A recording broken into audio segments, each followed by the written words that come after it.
Nimaga odam kasal bo'ladi? Kim ko'p kasal bo'lish haqida bundan oldingi rilsimda aytib o'tdim.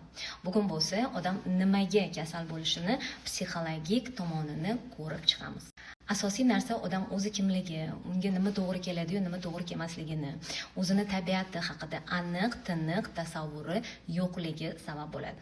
Atrofdagi odamlarning xarakterini tushunib, ularga moslashib yashash emas, birinchi o'rinda o'zi bilan kelishib, o'zini aql bilan o'rtoq bo'lib, o'zi nima xohlayotganini tushunib, ana undan keyin yon atrofida kim bilan yashayapti, ular bilan qanaqa muomala qilish kerakligi haqida o'ylash kerak. Ko'pincha ko'plarda buni teskarisi bo'ladi. Oldin buni ko'nglini topadi, buni xarakteriga moslashadi, uni aytganini qiladi, uni tushunishga harakat qiladi va natijada odam o'zi uchun 2, 3, 25-poyga ham tushib qoladi.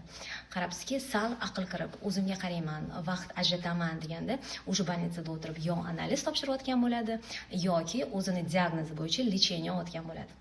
To'g'rimi? O'zini birinchi o'ringa qo'yish kerak degani, bu eng zo'r narsalarni o'ziga ravo ko'rish kerak. Eng oldin narsalarni olish kerak, yeyish kerak, kiyish kerak degani emas. Birinchi o'rinda o'zini tabiatini, xarakterini, menga o'zi nima to'g'ri keladi, qanaqa muomalani men ko'taraman, qaysinisini ko'tara olmayman, men uchun nima muhim, nima ikkinchi o'rinda turadi va shunga o'xshash narsalarni o'zi haqida o'zi aniqlashtirish kerak. Bu bazaviy narsalar hisoblanadi.